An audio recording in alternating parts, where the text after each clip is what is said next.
Hey guys, this is Mitch with FinePoint CGI, and today we are going to finish our Steamworks tutorial series by creating some small gameplay and setting up our ready system.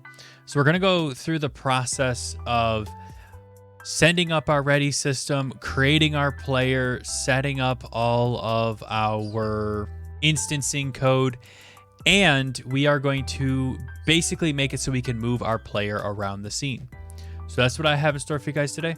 So let's go ahead and get started. We need to hook up our ready button, and our ready button is right here.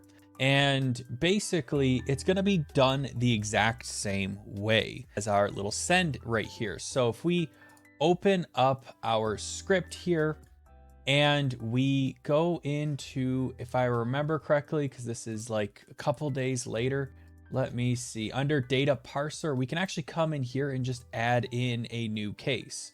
So this is kind of the power of the system. So if we copy and paste this and we say on ready message, and we check for case is ready, just like that. And then we can invoke our ready message on ready message and dot invoke, and we can pass in our dictionary just like that, and that'll basically handle our case statement. And then we can just say break. And now what we can do is we can head over to our scene manager, and I believe we have a ready button somewhere in here. Yeah, where we're sending this little message here. We can actually come up here, subscribe to that event. So much like before, we can say data parser dot on ready message plus equals on player ready message call back. And we could just basically make a small function down here to do that. So private void on player ready message callback, and we can basically just parse it from there. So what we'll do is we know that we're getting our on ready message callback, and that's going to pass in a dictionary. So we can say dictionary string comma string dict, and then that will pass back all of our data. And if I remember correctly, that should solve that. Nice. Okay. And since we're setting our ready for our players, we're going to need to have a list of players, if that makes sense. So what we have to do is when we send our data, we're going to have to send which player is ready, which will probably be us, right? And then we'll need to tell everyone else that we are ready. So we should probably house what players exist outside of our scene, right? If we're playing this game where we actually have, multiple people and they're playing together and they might be loading multiple scenes, you don't want to house that data inside of a scene. You'd want to house that data inside of some kind of game manager, right? Or something like that. So let's actually create a game manager. So we'll open up Godot here. We'll come up to the top. We'll right click and create a new script and call it game manager.cs. And then we can open that script up. There we are. And we'll get rid of our inheritance because we're not going to need any Godot based stuff. So we should be good to just kind of rip all of this out because it's not going to be instanced into the scene anyway. So there's no need for that. Now we need to have a list of our players. Okay. And we don't actually have any player information or anything like that. So we should probably create a class for players as well. So if you think about it, we need to have some way of keeping track of all of our players, and that's what our game manager is for. And then we're going to actually need the player object, which houses kind of like our friend data and things like that. So let's create another script, and I'm just going to grab this script here, and I'm just going to copy and paste it. So Control C, Control V, and that'll make a copy. And then I'll just come in here, rename this guy, and we will rename it player.cs, and then we're going to come in here and rename this player, and that should work. Now, since this is going to be something that's going to be instanced in the world, we'll make it inherit from kinematic body 2D, since this is going to be a 2D game, and we can kind of come through here and build out our functions and stuff like that. But what's important is that we house our player information. So we'll say public friend data, and we'll get comma set that. Okay. And we'll need to use Steamworks for that. So we can click on this using Steamworks, and that will work perfectly for our case. Now we can just go to our game manager and have a public static list of player, and we'll say current players, and we'll make that a new list of player, just like that. And you'll see that, of course, we have our underline because we're not using our system.collections.generic. So we'll add that. And outside of that, our game manager should house stuff that is external to game. So first, let's do it when a player joins, right? Because we want to actually keep track of all of our players. So public static void on player joined lobby. We'll pass in a friend player, and we'll go from there. Now we need to grab this guy and go ahead and add in our Steamworks. And that'll basically allow us just to have our friend here. And we'll need to create a new player. So player P is equal to a new player. And then we'll say P dot friend data is equal to player. And then we will add it to our current players. So current players dot add P. And that will add our player to our current players. Now, basically, this is going to get called whenever we join a lobby. So we can actually go into our scene manager and call this. And we'll get to that in a second. But that's basically what we're going to use that for. Now, if we come down here and we add in our next function, which is basically adding in the ability to do ready, okay? And we can basically just say public static void on player ready. We'll pass in a dictionary string, comma, string. And we'll make that a dict for dictionary, which is my usual go-to for dictionary. And what we'll need to do is we will need to set our player ready based off of their ID. Now, we haven't really defined our dictionary yet. So if we go to our scene manager and we say, hey, when our lobby button is down, we can create a small dictionary that basically houses that data. Now, when we want to do our ready, we're going to need to keep track of our current ready state, because if you want to be able to ready and unready, you need to actually keep track of that state. So let's scroll up to the top and just say private bool is player ready. We'll come down here and we'll basically just say, hey, when you press that ready button, first, we're going to say is player ready is equal to not is player ready. And that basically just flips that Boolean. So that way we can say, yes, we are ready, or no, we're not ready. And then we need to create our dictionary. So dictionary string, comma, string. And we'll say player dict is equal to a new dictionary string, comma, string. So that way we initialize it. And then we need to pass in our data type. So player dictionary dot add. And I believe we have data type is our actual thing here, comma, and I believe we called it ready. Let me double check to make sure. So it is data type and it is ready. So we are good there. So now we can add that semicolon, and then we can player dict dot add, and let's add our player name. So we'll say player name. We should probably keep with the consistency of capital P, capital N. It looks like we're going with a camel case here.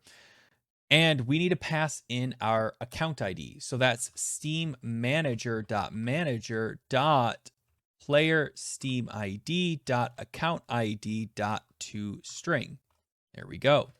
And then we need to determine if we're ready, right? So player dict.add is ready, comma, player ready dot toString.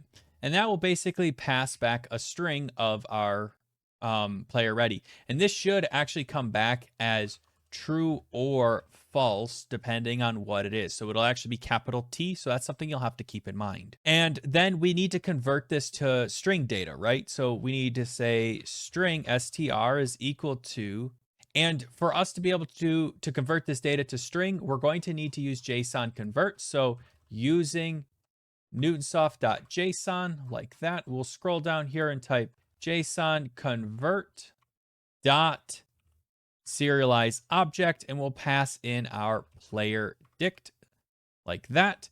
And then we can check if we are host. And if we are, we'll broadcast. And if not, then we'll just send the message to our host machine.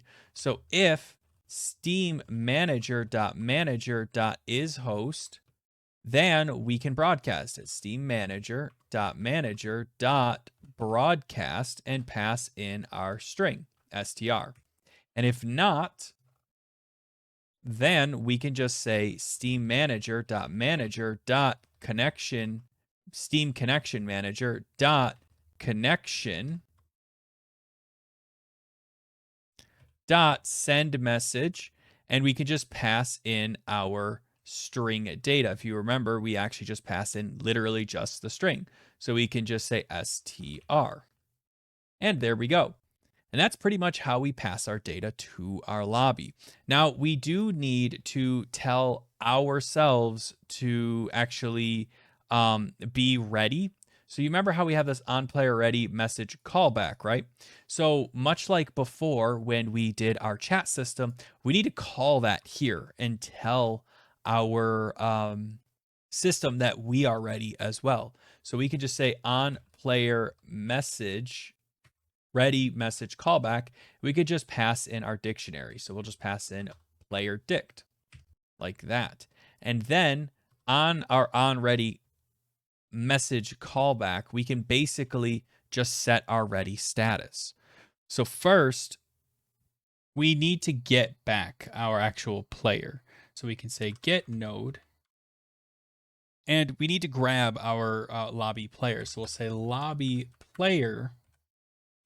And when we fetch our lobby player, we can actually fetch it by basically using our player name. If you remember, we actually used our player name as our object's name. So we can just grab our lobby reference, which if I bring up Godot here, you can see it's called lobby user. So if I come back to Visual Studio Code, and I paste that in, slash, and now we need to pass in what our player information is. So in our case, it's dict, open brackets and close brackets, quote, and I believe we called it player name, unquote.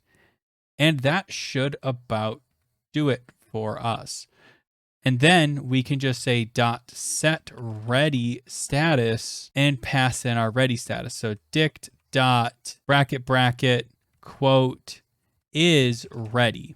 I believe that's what we called it. So since this is a string, we need to convert it to a Boolean. So we can come into the front and type bool dot parse, and that will allow us to parse this ready object as a Boolean. And that should about do it for us. So we can go like that. And then since we have our object and we are parsing it, now we need to actually set our player as ready. Now, if you remember in our game manager, we have an on player ready. And unfortunately, we haven't, coded that out yet, but we come into our scene manager and call that.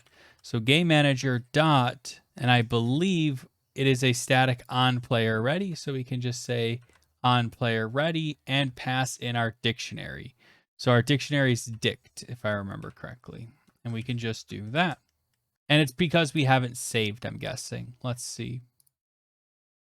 Yep, it's because we didn't save yet. So that's my fault. So now we can go back to our game manager and we need to actually set up our on player ready. So when the player clicks ready, we need to notify the rest of our code that we're ready. We need to update our global current players list to say, yep, I'm good and I'm ready and I'm good to go. So how we can do that is by doing a little bit of magic. So first we need to get our current players. So we have our current players here, but we need to actually create a reference to it so we can actually update it and search through it. So var players is equal to current players. And then we need to actually select our player and fire it off and update it when we get our player as, like when we set our player as ready. So player is equal to current players dot, and here's where we can do some link magic. And one of the things about link is once you understand link, it's like understanding the matrix. You can do so many cool things with it. So what we have to do is first we have to use our using. So we'll add system.link, and here we can just say dot where x equals pointer x dot friend data dot id dot account id dot toString is equal to dict quote player name dot first or default. Now that is one heck of a line. So let's kind of run through this line real quick. So we have our list of players right here, which we still haven't set up our on player lobby joined lobby. We'll get to that in a second, but we have our list of players here. And what we're doing is we're searching through that list where our ID is equal to our dictionary player name. First or default is going to return the first element in the array that matches the search, or it's going to return null. So that's kind of the nice thing about it, is it searches for it. If it doesn't find it, then it just says, hey, I'm going to return a null value. And from here, we can basically just say, hey, I'm ready and I'm good to go. Now, unfortunately, we don't actually have a player is ready here. So let's add that. So public bool is ready. And what that'll basically keep track of is just if we're ready and if we're good to go. Okay. We can come back to our game manager and just say player.isReady is equal to dict quote is ready, and we need to parse this as a boolean. So much like we did before, we'll just say bool dot parse, and we'll just parse that right like that. There we go. And now we can actually play our game if everyone's ready. Now I'm kind of jumping the gun a tiny bit because I don't really want to come back to this, so we'll just code out a little bit of that section and get that going. So basically, when we have all of these guys ready, if we are host, then we can go ahead and say, yep, we're good to go. We can start the game. So all we have to do is check if we are host. So if Steam manager.manager.isHost. So if we are host, first we have to relay our players are ready, right? So think of it kind of like when a player clicks that ready button, they're firing it up to the host, right? And much like before, we have to relay that data back down to everyone else, okay? So you can't just, take the data in from one person and then not relay it back to everyone else, right? So first we have to broadcast that ready. So Steam manager.manager.broadcast, and we'll need to pass in our data as a string. So to do that, of course, we have to convert it to a string. So let's make this a little bit more efficient. We'll say using newtonsoft.json, and instead of creating a whole new thing, we can just come in here and say JSON convert dot serialize object, and we can just pass our dictionary. That'll make it a little bit more efficient for us. So it just basically parses it and then throws it back to our broadcast. That way it's a one line instead of a multi-line statement. Just makes things a little bit more compact, a little bit easier to read. And then what we can do is we can check if everybody is ready. So if our current players dot count, okay, and here's where some link magic comes in.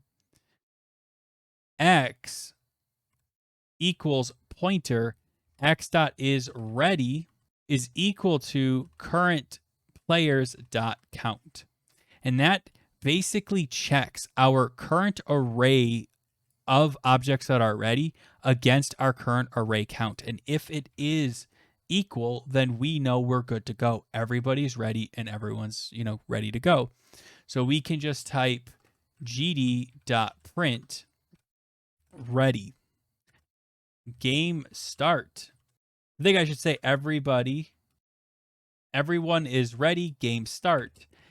And then we can just send a packet out to tell everybody to start the game. Now, since we don't really have the code ready for this, nothing's going to happen, but we'll just take that. So what we can do is we can just pass in a dictionary. So we can say dictionary, and I'm going to show you guys how to initialize a dictionary a little bit fancier. So we'll type dictionary string, comma, string, and we'll pass it as ready packet is equal to new dictionary string string. And normally we would put our parentheses and then hit the semicolon, right? And then we would add our stuff. But instead, if we put a curly brace here, we can actually initialize it a little bit fancier. So we can put a curly brace, then another curly brace, and hit quote. And we can say data type is of type start game. And then we can put a comma here, open brace, and then we can pass in anything else we want. So when we want to start our game, we can say go start our game. Now in my case, I'm going to tell our guys to load a scene because I think that would be easy, and I think that would be something that would be useful for you guys in the future. So we can just type scene to load, comma, and we need to pass in some kind of scene to load. Now it's up to you guys on whatever it is that you guys want to load, but what we could do is we could set it to really anything, right? So you could pass in like res : / game scene, and then that would allow you to load that scene, if that makes sense. And then since we know that we're ready to start the game, we can say Steam manager.broadcast, and we can pass in that string of data. So much like we did up here, we can just type JSON convert .serialize object, and we can pass in our ready packet. And that'll basically just allow us to pass that data when we're ready to go. Now, I know that this is a lot and that we really haven't done any testing or anything like that, so I'm sure we're going to be in for a world of hurt when we actually test this. But hopefully, if everything works, we should be good.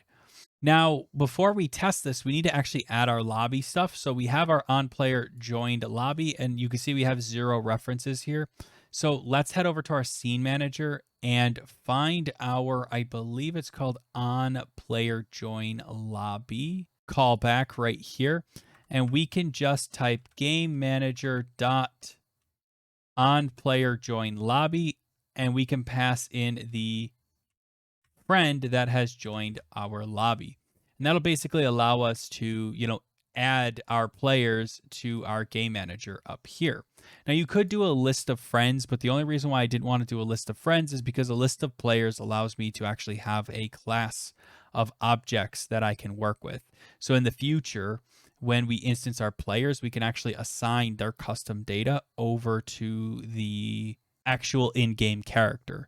And that can be very useful, especially if we're passing lots of data through. So if you think about it, here, I believe right here, we could pass, instead of a friend, we could pass a player object, and then that could house a lot of extra data. So that's kind of why it's set up this way. Now, when we want to start our game, we need to have some way to instance our players, load our scene, things like that, right? So we need to create some kind of function that can handle that. Now, if we head over to our scene manager, and the reason why we're choosing our scene manager for this bit of code is because our game manager can't get a tree and can't really work with some of the things that I'd like it to do. I think we probably could get away with loading a scene and completely wiping our tree, but I don't necessarily want to do that. So what I'm going to do is I'm going to scroll down on my scene manager, and I'll just create a small function to start our game. So we'll say public void on start game, and we can just pass in a dictionary of string, comma, string, much like we've been doing before. We'll just pass in a dict. And the reason why we're doing it this way is because our game manager needs to call it, and it needs to pass in this ready packet. And our scene manager is going to listen for that event to start the game. Okay. And what I will do is I will print gd.print starting game, and we can test this and make sure that everything works well. And plus we have to create a bunch of code for our players and stuff like that to actually make a gameplay element. And the last thing that I want to do before I go get my laptop is in our game manager, we actually are broadcasting an event right here. We are broadcasting our game start. So we should probably create a data parser for that and an event. So that way we have that. So let's copy this event here and say on game start message, just like that. And we can come down here and just check case game start. I believe that's what we called it. Let me check. It is start game, not game start, start game. That would have not worked very well. So then we can just do that and say on game start message dot invoke, and we'll pass in our dictionary. And then we can break from there. And that should actually get us pretty close to being almost done.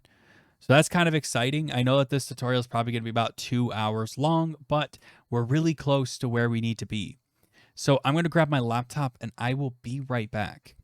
All right. So I am going to create a lobby. I am going to get my lobbies and I'm going to click join, and I will be joining a lobby. So you can see we can type to each other. So if we click send, you'll see that it sends the data just like before.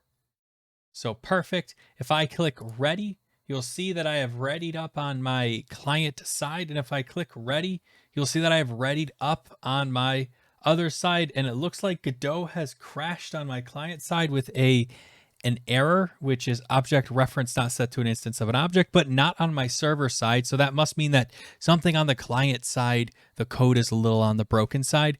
But you can see here, we have new player connecting, player has connected, everyone is ready, game start. So we actually have fired off all the way up to, if I look at this, all of this code worked. Everything that we wrote seems to have worked, and our scene manager has fired off its everybody is ready start game, which is right here.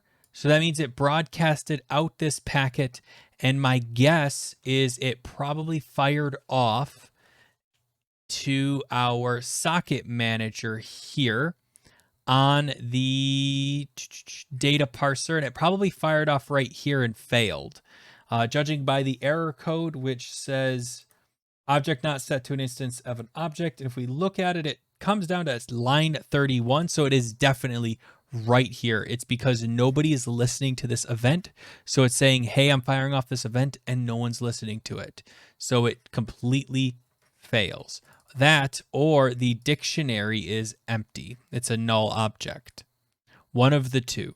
Now, if it was a null object, I imagine that this dict data type would not come down here and run this section. So I'm going to say it's probably not null, but my guess is it's because nobody's listening to this.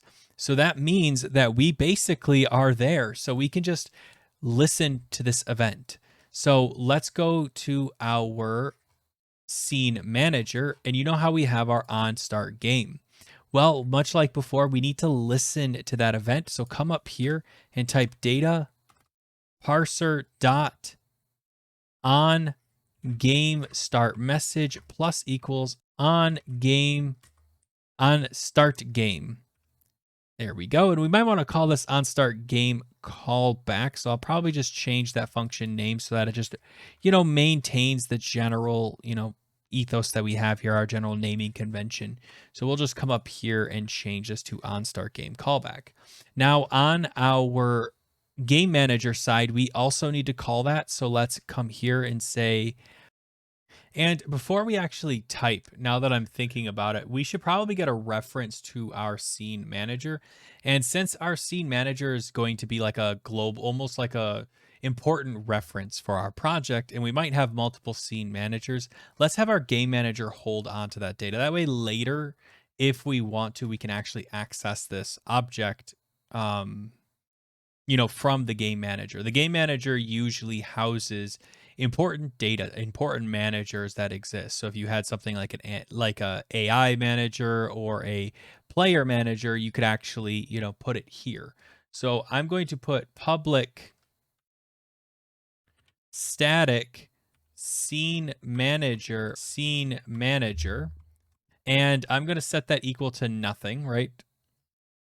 And I'm going to put get semicolon set semicolon, and then I'm going to go to my scene manager, and when the game is ready, I'm going to set that reference. So I'm just going to say game manager dot scene manager is equal to this, and that'll just set this equal, you know, the scene manager equal to our game manager. So now anywhere in our code we can call for our scene manager and we'll be able to pull it back.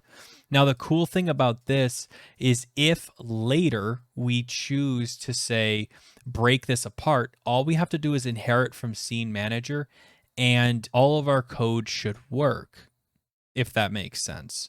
So think of it kind of like a way to have a reference to a scene, to a top level scene manager object.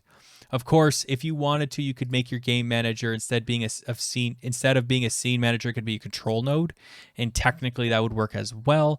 But right now, I'm just going to use scene manager.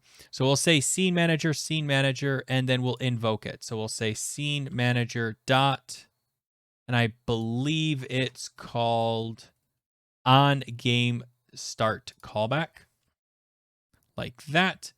And we got to pass in our dictionary, so let's pass that in. So we'll pass in our ready packet.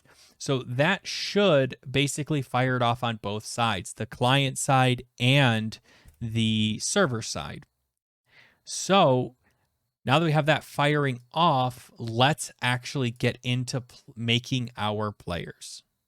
So next on our list is to actually create our players and things like that. Now, if you already have a player and you already have a game that you're kind of integrating with, don't worry, just use your player and skip ahead to the next time code on here and you guys can use that. But in my case, since I don't actually have a player, I'm just going to make one real quick and hopefully it'll be pretty quick. And yeah, like I said, if you guys have stuff, just skip ahead. So let's head to our Godot here and let's click scene, new scene, and let's actually create a 2D scene. Now, what we can do is we basically just need some kind of icon or some kind of, you know, sprite. So let's drag our icon in like that. And let's set this guy's location to 0 tab 0, and that will put him at 0, 0. Now we're also going to need to give him collision and change his type to kinematic body. So let's right click, change type, and let's say kinematic body 2D.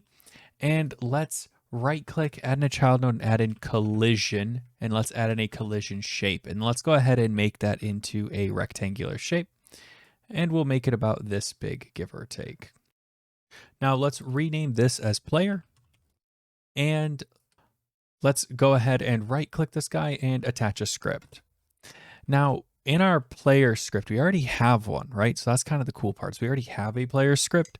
So now we just have to create all of our logic to actually move our player and things like that. So let's come in here and uncomment our process. And let's remove that line comment. And now let's create a basic movement system. So what we'll do is we'll grab a vector 2 and we'll say movement vector is equal to vector2.0. And then we're just going to check if input.isAction pressed UI underscore up. And then we'll set our movement vector. So movement vector plus equals vector2.up. And then we'll basically just copy this guy right here. We'll just paste him a few times. And then we can change this to UI down, UI left, and UI right.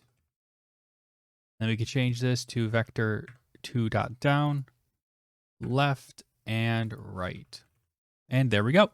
And that should basically handle our basic direction code. Now we got to move our object. So move and slide. And then we can just take our movement vector and multiply it by 100, comma, vector2.up. And that should basically handle our movement code. So we can now use our arrow keys, and that will allow us to move our player. And really, that's all we need for right now.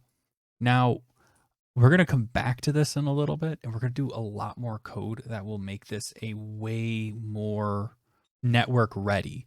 So let's go back to our Godot here.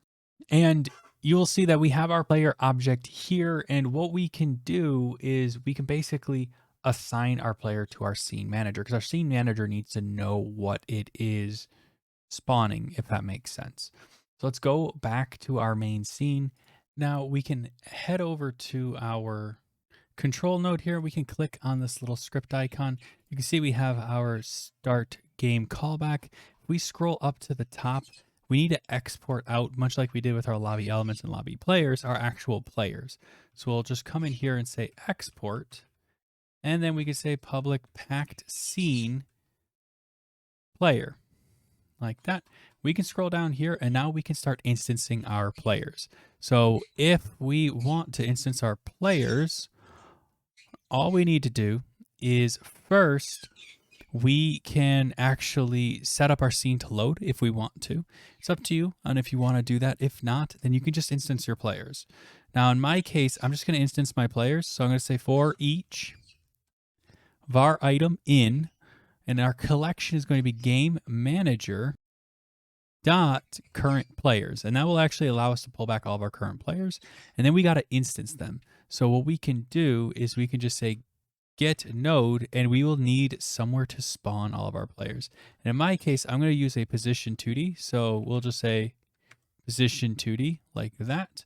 And then we can come over here and we can head over to our multiplayer level. Let's create our player spawn positions. So this is where our players are going to spawn whenever we need to spawn them. So we can head up to our multiplayer level, right click, add a child node, and let's add in a node 2D.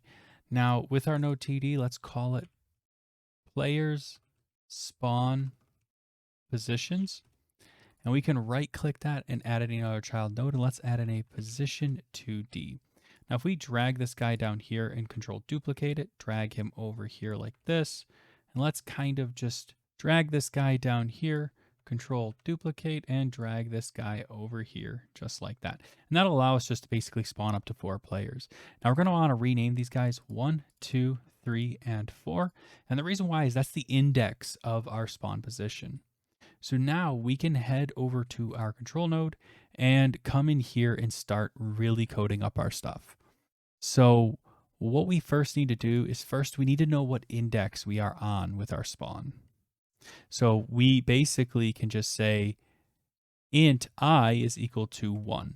And the reason why we start with 1 is because we started with 1 right here. 1, 2, 3, 4. We don't want to start with 0 because that wouldn't make sense. Instead, if we start with 1, we can just use this index directly. Now, if you have this set to 0, you could do that as well. I just chose to start with 1.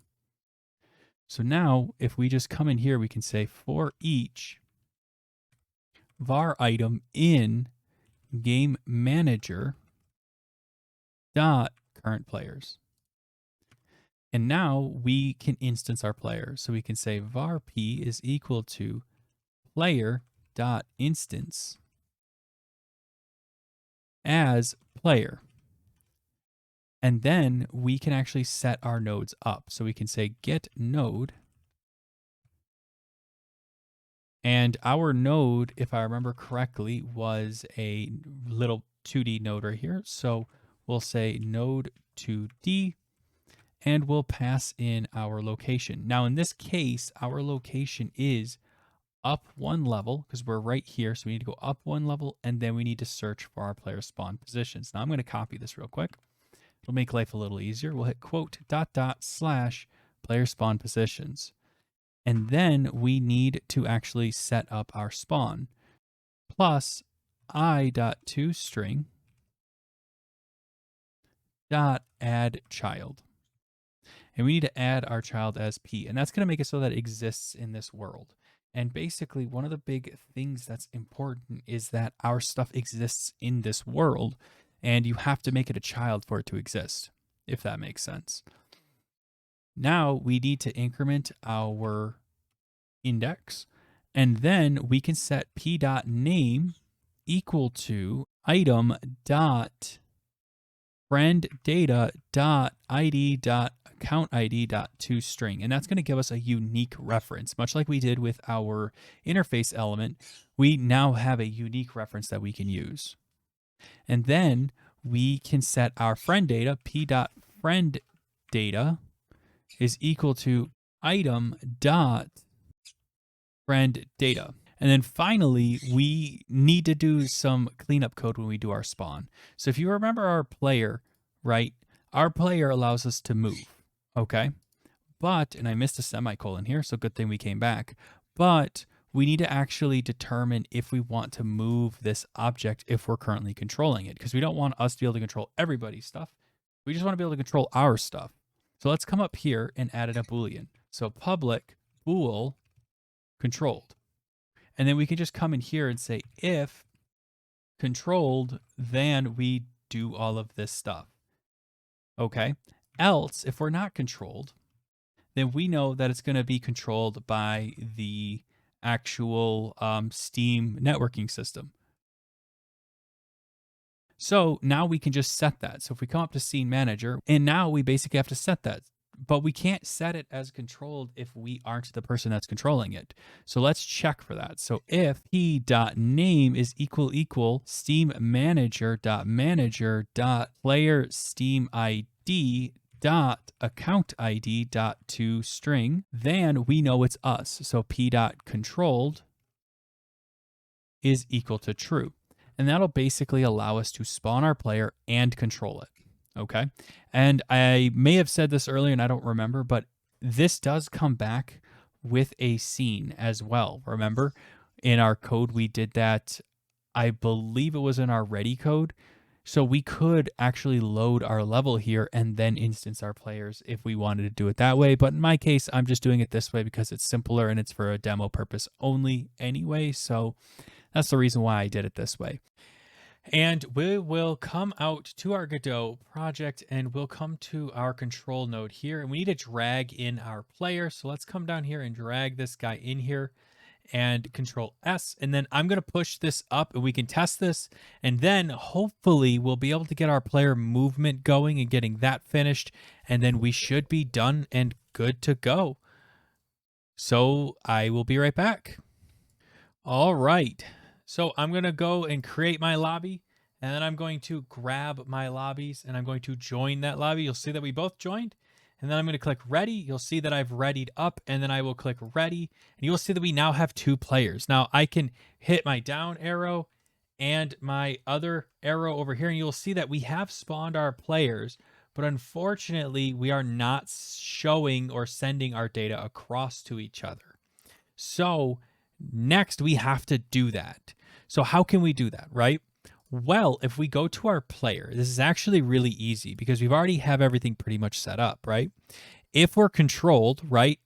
Else, if we're controlled, which we're not, right? The one over here on this side is not controlled, right? The other player's not controlled. It's just running through this controlled by Steam networking, right?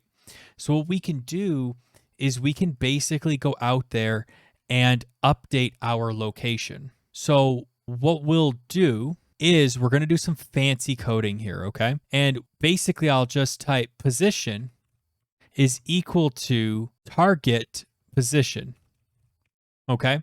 And we'll copy this and we'll come up to the top and add that as a reference. So private vector to target position. And then we need to basically tell our code to subscribe to those events, right? And then we'll need to create a function that allows us to pull that data, okay? And we also need a function to send that data, right? Because we're not even sending the data yet. So first, we have to actually send our data. You can see here that when we're controlled, we're just kind of moving ourselves, but we're not actually sending our data, right? And we don't necessarily want to send our data every frame. We just want to send it whenever we have it available, right? So first, let's actually check our number of frames that we're using, and then let's send our data across.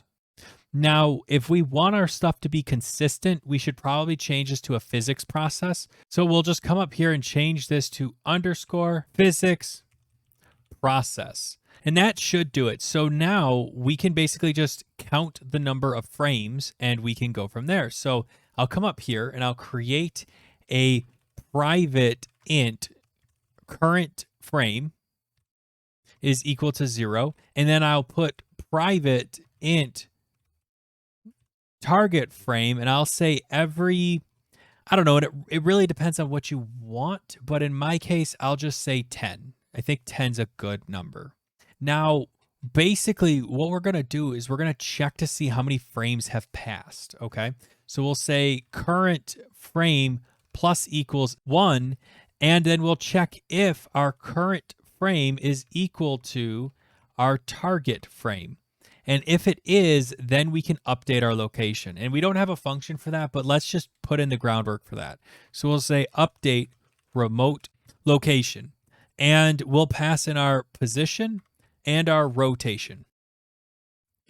And then we'll set our current frame equal to 0. And what this is going to do is it's only going to send an update every X amount of frames. And the reason why I'm doing this is because I don't want my frames to be updated at my full frame rate, which is 120 FPS or whatever yours happens to be. You'll want to update it over time. So if you wanted to, you could put a timer and say every 0.25 seconds, right? Or something like that. If you'd rather use time, you could use a timer and use that. But in my case, I'm just going to do frames because to me, this is always easy for me to understand and for me to work with. Now, we need to make that function. So private void update remote location. And we're going to take in a vector2 position and a float rotation. And that will allow us to actually update our remote location. Now, we need to actually create our dictionary much like we've done. So var dict is equal to new dictionary. And we'll make that a string comma string. And you'll see that we're not getting our actual dictionary. So if we click on this guy, use system collections.generic, we'll put our parentheses in and we'll create curly braces so we can fill out our dictionary. And our first one that we need is data type, much like before, comma, and our data type is going to be update player, comma, and then our next one, we could pass in, and it's up to you on how you guys want to do this, but we could just pass in, quote, position X, comma, position.x.toString, like that. And then we could basically just copy this, paste it 3 times, and then just say position Y and then rotation .toString. So now we can just say if Steam manager.manager.isHost, then we can broadcast our data. So Steam manager.manager.broadcast, and we can just pass in our string data. So we will still need to serialize our dictionary. So we'll come up to the top and say using newtonsoft.json, and then we'll come back down and say JSON convert dot serialize object, and we'll pass in our dictionary. And that's all we really need to do. And then we can just grab our else and do the same thing. So Steam manager.connection manager.connection.send message, and we can once again serialize our data. So we'll just grab this guy and paste him in, and there we go. And that's really all we have to do. Now, if we go out to our parser, data parser right here, we can create a new section here. So case, and we'll come back to our player here. Case update player, that's what we called it.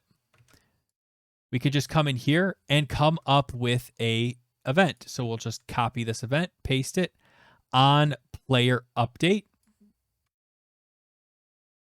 like that. and we could just call it down here. And we'll pass in our dictionary just like before.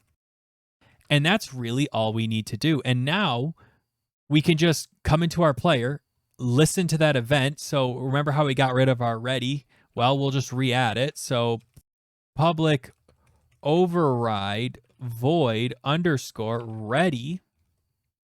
And we can just put in our data parser dot on update player, or on player update, plus equals on player update call back, so we can maintain our naming convention. We'll come down here and we'll just say private void on player update callback. We'll pass in our dictionary string comma string. We will call it dict as per usual.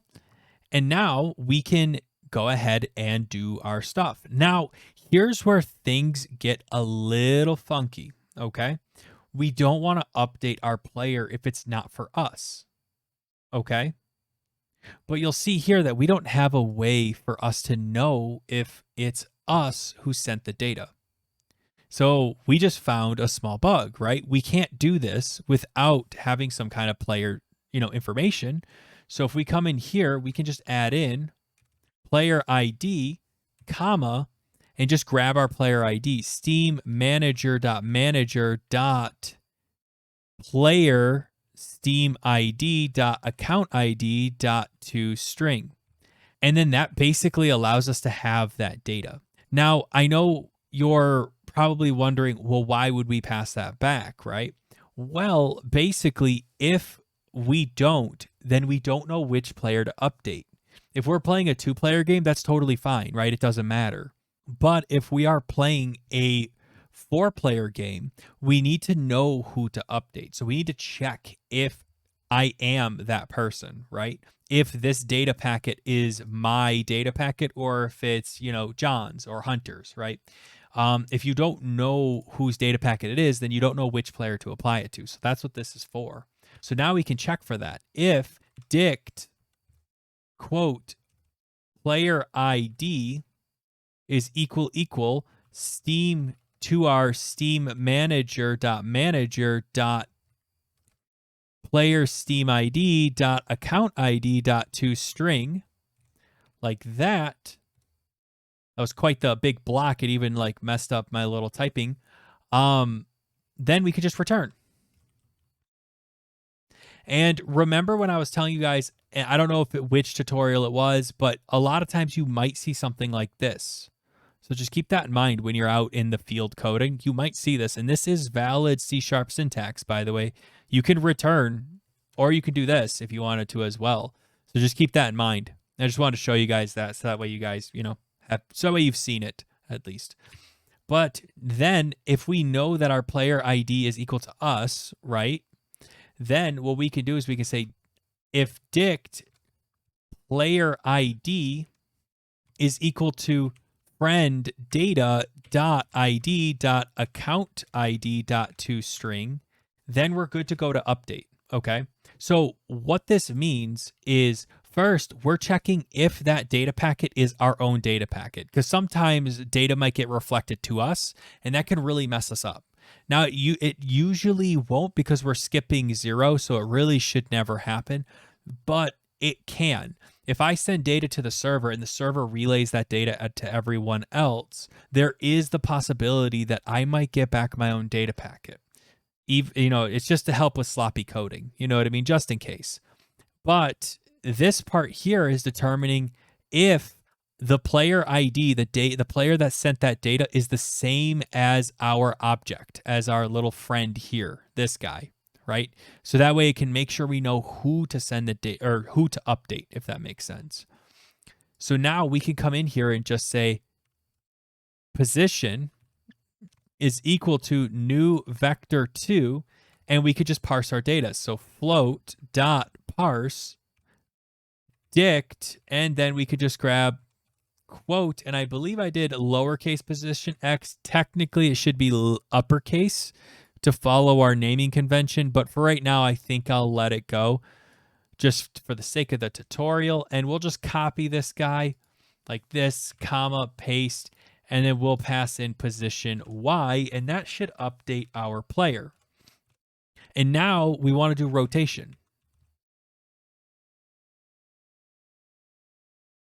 And we can just pass in rotation. And there we go.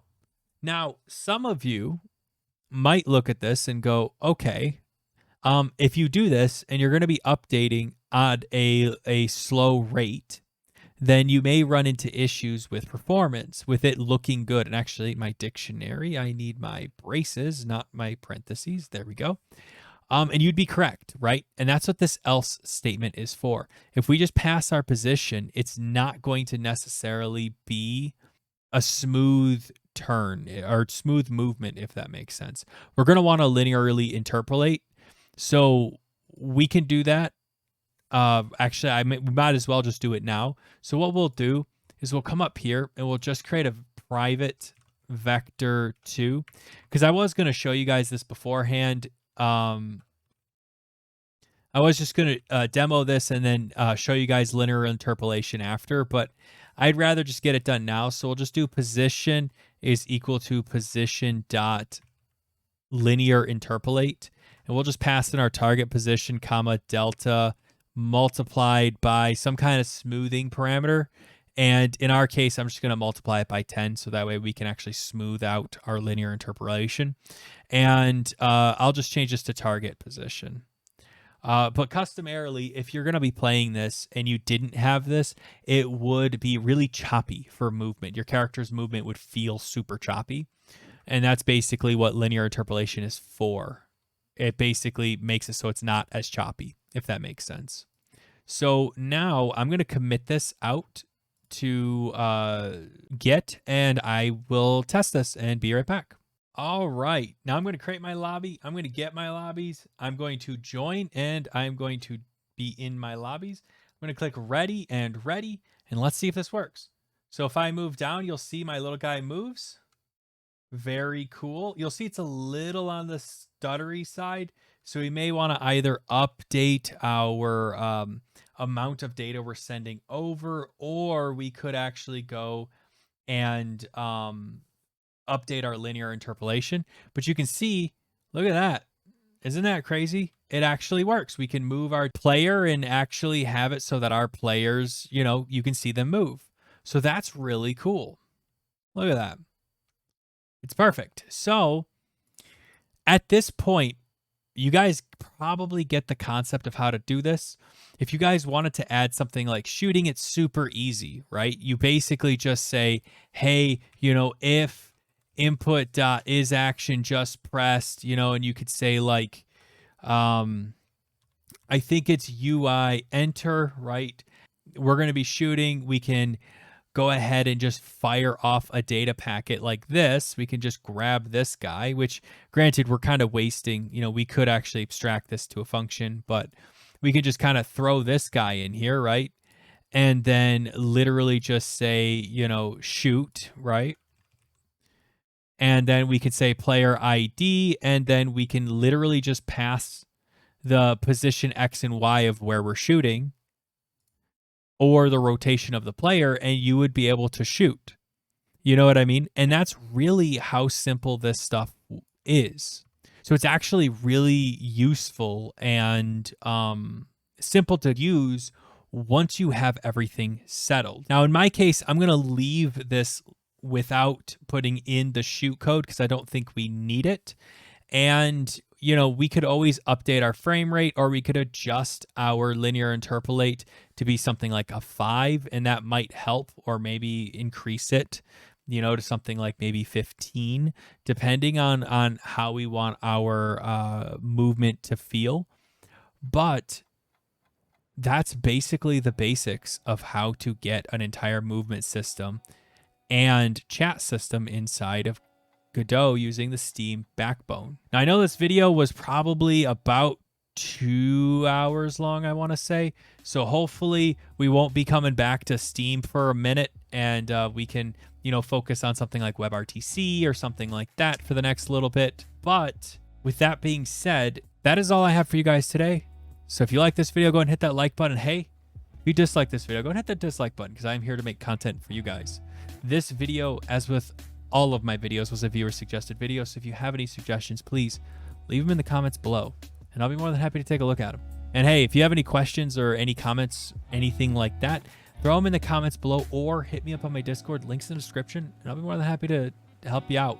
But that is all I have for you guys today. So thank you so much again for watching and I'll see you all next time. Thanks.